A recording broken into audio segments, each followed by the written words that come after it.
Hello friends, welcome back to our channel. இன்னைக்கு நம்ம பார்க்க போற வீடியோ பத்தினா Instagram ஆட்டும் WhatsApp ஆட்டும் Facebook இதுல வந்து ஏகப்பட்ட அப்டேட்ஸ் வந்து கொடுத்துட்டே இருக்காங்க ஒவ்வொரு தடவையும். அதே மாதிரி தான் Telegram இந்த ஆப்ல வந்து ஒவ்வொரு தடவை அப்டேட்ஸ் வந்து கொடுத்துட்டு இருக்காங்க. and நிறைய பேர் வந்து செக் பண்ணி பார்க்கறீங்களா இல்லையான்னு தெரியாது. most of the people Telegram use பண்ணிருக்கீங்க and சில பேர் Telegram யூஸ் பண்றீங்க and யூஸ் பண்ணாம இருக்கீங்க. and Telegram ரொம்ப நேரமா வந்து யூஸ் பண்ணிருக்கீங்க. so ரொம்ப டைம் ஸ்பெண்ட் பண்ணுவேன். WhatsApp Instagram ஸ்பெண்ட் பண்ற மாதிரி Telegram ல ஸ்பெண்ட் பண்ணுவேன். அதுலயே வந்து மெசேஜ் எல்லாமே பண்ணுவேன்னு நினைச்சீங்கன்னா இதுல வந்திருக்க இந்த ஃபீச்சர்ஸ் எல்லாமே உங்களுக்கு யூஸ்ஃபுல்லா இருக்கும். அப்படி யூஸ்ஃபுல்லா இருக்கும் பட்சத்தில் இந்த வீடியோ வந்து தொடர்ந்து கடைசி வரைக்கும் வாட்ச் பண்ணுங்க. அண்ட் வீடியோக்கு போறதுக்கு முன்னாடி ஃபர்ஸ்ட் நம்ம சேனல் வந்து பாக்குறீங்கன்னா கீழே ரெட் கலர் பட்டன் கிளிக் பண்ணி சப்ஸ்கிரைப் பண்ணிட்டு பக்கத்துல இருக்க பெல் பட்டன் பிரஸ் பண்ணுங்க. இப்போ வாங்க வீடியோக்குள்ள போலாம்.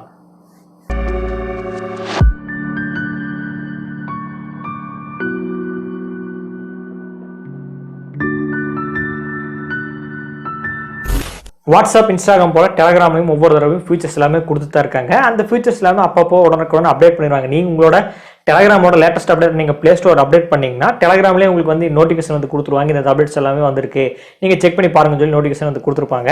அந்த மாதிரி இப்போ ரீசெண்டாக கொஞ்சம் நாளைக்கு முன்னாடி இந்த வீக்கில் வந்து சில அப்டேட்ஸ் வந்து கொடுத்துருந்தாங்க. அதில் ஒரு 3 அப்டேட்ஸ் வந்து நல்லா இருக்குது. அதை பற்றின டீடைல்ஸ் தான் வந்து பார்க்க போகிறோம். அதில் நம்ம பார்க்க போகிற ஃபர்ஸ்ட் அப்டேட் என்னதுன்னு பார்த்தீங்கன்னா இன்ட்ராக்டிவ் இமோஜிஸ். அப்படின்னா என்ன ப்ரோ அப்படின்னு சொல்லி கேட்பீங்க.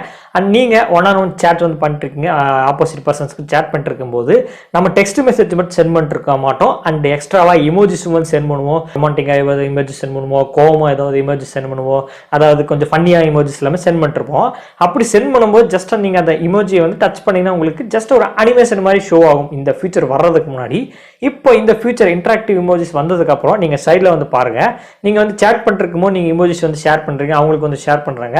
சில இமோஜிஸ் மட்டும் தான் இருக்கு, எல்லா இமேஜும் இதே மாதிரி வந்து உங்களுக்கு வந்து இருக்காது, இன்டராக்டிவா இருக்காது. சில இமோஜிஸ் எல்லாமே உங்களுக்கு வந்து ரொம்பவே நல்லா இருக்கும்.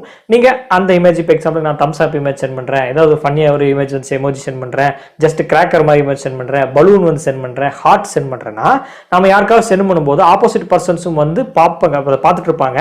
அப்போ நம்ம அந்த இமோஜி மேல டச் பண்ணோம்னா உங்களுக்கு எந்த மாதிரி ரியாக்ஷன் ஆகும்னு சொல்லி சைடில் வந்து பாருங்க. இப்போ ஒரு பலூன் ஆகட்டும், ஒரு தம்ஸ் அப் ஆகட்டும், தம்ஸ் அப் வந்து நம்ம டச் பண்ணோம்னா நிறைய தம்ஸ் அப் வந்து வர மாதிரியும், அதில் இருக்க எல்லா எமோஜிஸ்ல சில கலர்லாம் இருக்கும் பார்த்தீங்களா, அந்த எமோஜிஸ் எல்லாமே நமக்கு வந்து கொஞ்சம் ரியாக்ட் ஆகிற மாதிரி கொடுத்துருக்காங்க. பலூன்ஸ்ல வந்து நிறைய பலூன்ஸ்ல வந்து ரியாக்ட் ஆகிற மாதிரி, அண்ட் கிராக்கர்ஸ் வந்து பார்த்தீங்கன்னா வானத்தில் போய் கிராக்கர்ஸ் வெடிக்கிற மாதிரி அந்த மாதிரி ஆப்ஷன்ஸ் எல்லாமே கொடுத்துருக்காங்க. ஹார்ட் நம்ம கொடுக்கும்போது நிறைய ஹார்ட்ஸ் வந்து ரியாக்ட் ஆகிற மாதிரி. ஸோ எமோஜிஸ்ல நிறையவே இன்டராக்டிவ் பண்ணிக்கலாம். ரியாக்ஷன் ரொம்பவே நல்லா இருக்கு. அதாவது சேட் நம்ம பண்ணிட்டு இருக்கும்போது யூஸ்வலா இமோஜி சென்ட் பண்ணி நம்ம சேட் பண்றதுக்கு எக்ஸ்ட்ராவா ஜஸ்ட் அந்த இமோஜி வந்து டச் பண்ணோம்னா அவங்களுக்கு ஒரு இன்டராக்டிவ் ஆகும்போது ஸோ ரொம்பவே நல்லா இருக்கும் பார்க்கறதுக்கு. அந்த சேட்டும் வந்து கான்வர்சேஷன் வந்து ஸ்மூத்தாகவும் அழகாக வந்து போகும். ஸோ ட்ரை பண்ணி பாருங்க, உங்க ஃப்ரெண்ட்ஸ் கூட சேட் பண்ணும்போது இந்த இன்டராக்டிவ் இமோஜிஸ் வந்து டச் பண்ணி பாருங்க. அந்த அனிமேஷன்ஸ் அந்த ரியாக்ஷன்ஸ்ல எப்படி இருக்குன்னு சொல்லி கீழே இருக்கிற கமெண்ட்ஸ்ல வந்து கமெண்ட் பண்ணுங்க. நம்ம ரெண்டாவது பார்க்க போற அப்டேட் என்ன வந்து பார்த்தீங்கன்னா சேட் தீம்ஸ். சேட் தீம்ஸா என்ன ப்ரோ புரியல சொல்லி கேட்கலாம். நீங்க ஒரு பர்சனுக்கு சேட் பண்றீங்க, அந்த பர்சன்ஸ்ல இருக்க அந்த தீம்ஸ் வந்து உங்களுக்கு வந்து பிடிக்கல அப்படின்னு சொன்னா அந்த தீமை நீங்க சேஞ்ச் பண்ணிக்கலாம். அதை எப்படி சேஞ்ச் பண்றதுனா மேல நீங்க அந்த 3 டாட் பட்டன் கிளிக் பண்ணீங்கன்னா சேஞ்ச் கலர்ஸ் வந்து கொடுத்துருப்பாங்க. அதை நீங்க கிளிக் பண்ணீங்கன்னா டிஃபால்ட்டா தீம்ஸ் செட் பண்ணிட்டு அந்த கலர்ஸ் நீங்க கிளிக் பண்ணீங்கன்னா உங்களுக்கு நிறைய விதமான கலர்ஸ்ல வந்து கொடுத்துருக்காங்க. அது ஒவ்வொரு கலரை கிளிக் பண்ணும்போது ஒவ்வொரு இதாக வந்து சேஞ்ச் ஆகுது. நீங்க அந்த பர்சன்ஸ்க்கு மட்டும் அந்த தீம் வந்து செட் ஆகல, எனக்கு வந்து வேற பர்சனுக்கு வேற தீம் இருக்கணும், இந்த பர்சனுக்கு இந்த தீம் இருந்தா போதும் அப்படின்னு நினைச்சீங்கன்னா நீங்க வெளியே வந்து வேற பர்சனுக்கு வந்து அதே ஆப்ஷன் அந்த 3 டாட் பட்டன் கிளிக் பண்ணீங்கன்னா சேஞ்ச் கலர் கொடுத்தீங்கன்னா அந்த தீமுக்கும் இந்த தீமுக்கும் கொஞ்சம் டிஃபரெண்டா வேற தீம்ஸ் அதை நீங்க செட் பண்ணிக்கலாம். இந்த மாதிரி ஒன் சேட்ஸ்ல சேட் தீம்ஸ் வந்து நீங்க பிடிச்ச மாதிரி தீம்ஸ் எல்லாமே செட் பண்ணி யூஸ் பண்ணிக்கலாம். ஸோ இந்த தீம்ஸ் பொறுத்தவரைக்கும் எனக்கு ரொம்பவே பிடிச்சிருக்குன்னு தான் சொல்லுவேன். ஏன்னா ஒவ்வொரு பர்சன்ஸ்க்கும் ஒவ்வொரு தீம் செட் பண்ணிருக்கு ரொம்பவே நல்லா இருக்கும். அவங்களுக்கு பிடிச்ச மாதிரி இது வந்து இந்த தீம் வந்து இவங்களுக்கு நல்லா இருக்கும், இந்த சேட்ல இந்த தீம் வச்சிருந்தா நல்லா இருக்கும்னு சொல்லி நீங்க பார்த்துட்டு அந்த சேட் தீம்ஸ்ல நீங்க செட் பண்ணிக்கலாம். ஸோ இந்த சேட் தீம்ஸ் அப்டேட் எப்படி இருந்துச்சு, பிடிச்சிருக்கா பிடிக்கலையா கீழே இருக்கிற கமெண்ட்ஸ்ல கால் பண்ணுங்க.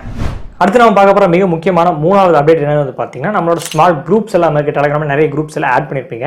அதில் நீங்கள் மெசேஜ் எல்லாமே சென்ட் பண்ணிருப்பீங்க. அப்படி நீங்கள் மெசேஜ் சென்ட் பண்ணும்போது அந்த குரூப்பில் ஒரு 10லேருந்து 15 ஒரு 20 பேர் இருக்காங்கன்னு வச்சுங்களேன். அந்த மெசேஜ் யாரெல்லாம் பார்த்துருக்காங்க, நம்மளோட மெசேஜை எத்தனை பேர் வந்து ரீட் பண்ணியிருக்காங்க அப்படின்னு சொல்லி பார்க்குறது தான் இந்த 3வது அப்டேட் வந்து கொடுத்துருக்காங்க. ஸோ இதுவும் எப்படி நீங்கள் செக் பண்ணுறதுனா நீங்கள் எந்த ஒரு குரூப்பில் நீங்கள் வந்து மெசேஜ் வந்து சென்ட் பண்ணியிருப்பீங்க, அந்த மெசேஜ் மேலே கிளிக் பண்ணுங்க.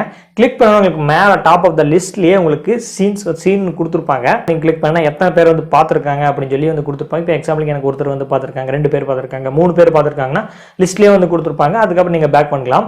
அண்ட் இதில் ஒரு பிரைவசி ப்ரொடெக்ட் வந்து கொடுத்துருக்குது. என்னதுன்னா இந்த மெசேஜ் சென்ட் பண்ணதுக்கு அப்புறம் 7 நாள் வரைக்கும் வந்து ஸ்டோர் பண்ணி வச்சிருப்பாங்க. 7வது நாளுக்கு அப்புறம் வந்து நீங்கள் செக் பண்ணி பார்க்கும்போது யாரெல்லாம் பார்த்துருக்காங்கன்னு சொல்லி தெரியாது. இது ஒரு பிரைவசி ப்ரொடெக்ஷன் பண்ணுறதுக்கு இந்த ஆப்ஷன் வந்து கொடுத்துருக்காங்க. ஸோ 7 days வரைக்கும் தான் அந்த யாரெல்லாம் பார்த்துருக்காங்கன்னு சொல்லி அந்த குரூப் ரீட் ரெசிப்ட்ஸ் வந்து பார்த்துக்க முடியும். இந்த அப்டேட் எனக்கு ரொம்பவே பிடிச்சிருக்கு. ஏன்னா டெலகிராமில் சில பேர் சில குரூப்ஸ் வச்சிருக்காங்க. அதில் நம்ம ஏதோ ஒரு மெசேஜ் வந்து யாருக்காவது சென்ட் பண்ணுறோம்னா அந்த மெசேஜ் அவங்க வந்து பார்த்துருக்காங்களா இல்லையான்னு சொல்லி நமக்கு வந்து தெரியாது. இந்த அப்டேட் மூலமாக அவங்க இந்த மெசேஜை பார்த்துருக்காங்க படிச்சிருக்காங்க அப்படின்னு சொல்லி தெரியும். ஏன்னா வாட்ஸ்அப்பில் வந்து நமக்கு டபுள் டிக் இருந்துச்சுன்னா வந்து செக் பண்ணி லாங் ப்ரெஸ் பண்ணி அந்த இன்ஃபோ கொடுத்தோம்னா இது வந்து ரீடு, இது வந்து டெலிவரி, இது இப்படின்னு சொல்லி நமக்கு வந்து நோட்டிஃபிகேஷன் காட்டும். இப்போ இந்த டெலகிராமில் இந்த அப்டேட் கொண்டு வந்திருக்கும். ரொம்ப நல்ல விஷயமா தான் இருக்குது. நம்ம மெசேஜ் யாரெல்லாம் பார்த்துருக்காங்கன்னு சொல்லி இப்படி பார்த்துக்கலாம். ஸோ இந்த 3 அப்டேட்டில் எந்த அப்டேட் உங்களுக்கு ரொம்பவே பிடிச்சிருச்சு? பர்சனலாக எனக்கு பர்சனலாக சொல்லும்போது அந்த இமோஜி, அந்த இன்டராக்டிவ் இமோஜி ரியாக்ஷன்ஸ் எனக்கு ரொம்பவே பிடிச்சிருச்சு. அண்ட் நம்ம 2வது இடத்துல வைக்கும்போது வந்து பார்த்தீங்கன்னா சேட் தீம்ஸ், அண்ட் 3வது அப்படியே நம்ம அந்த ஃபியூச்சர் சரிப்பில் சொன்ன மாதிரி தான் எனக்கு சேட் தீம்ஸ், அண்ட் நெக்ஸ்ட் அதுக்கப்புறம் வந்து யாரெல்லாம் நம்ம மெசேஜை ரீட் பண்ணியிருக்காங்கன்னு பார்க்குறது. இந்த 3 அப்டேட்டுமே எனக்கு ரொம்பவே பிடிச்சிருக்கு. அண்ட் ஓவராலாக உங்களுக்கு இந்த 3 அப்டேட்டில் எந்த அப்டேட் ரொம்பவே பிடிச்சிருக்கு கீழே இருக்கிற கமெண்ட் செக்ஷனில் கமெண்ட் பண்ணுங்க. அண்ட் இதே மாதிரி நிறைய ஃபியூச்சர்ஸ்லாம் நீங்கள் தெரிஞ்சுக்கணும்னு நினச்சிங்கன்னா நம்ம சேனல் வந்து சப்ஸ்கிரைப் பண்ணிருங்க. ஏன்னா நம்ம அடிக்கடி வந்து எல்லா ஃபியூச்சர்ஸ் வர அப்டேட் பண்ணிட்டே இருப்போம். உடனுக்குடன் இன்ஸ்டாகிராம் ஆகட்டும், டெலகிராம் ஆகட்டும், அண்ட் வாட்ஸ்அப் ஆகட்டும், எல்லா அப்டேட்ஸும் உடனுக்குடன் வந்து அது போக நம்ம சேனலில் விண்டோஸ் பற்றின வீடியோஸ், விண்டோஸ் OS சேஞ்ச் பண்ணுற வீடியோஸ், அது போக ஏகப்பட்ட வீடியோஸ் எல்லாம் நம்ம சேனல் வந்து வந்துட்டே இருக்குது. அதில் நீங்கள் பார்க்கணும், மிஸ் பண்ணால் பார்க்கணும்னு நினச்சிங்கன்னா நம்ம சேனல் வந்து சப்ஸ்கிரைப் பண்ணுங்க. சப்ஸ்கிரைப் பண்ணிட்டு பக்கத்தில் இருக்க பெல் பட்டன் ப்ரெஸ் பண்ணுங்க. அண்ட் இந்த வீடியோ பிடிச்சிருச்சா பிடிக்கலையா? பிடிச்சிருச்சுன்னா இந்த வீடியோக்கு ஒரு லைக் கொடுத்துட்டு எல்லாத்துக்குமே ஷேர் பண்ணுங்கள். நம்ம சேனலையும் சப்ஸ்கிரைப் பண்ணுங்கள். அண்ட் மீண்டும் ஒரு நாளுடன் உங்களை சந்திக்கிறேன்.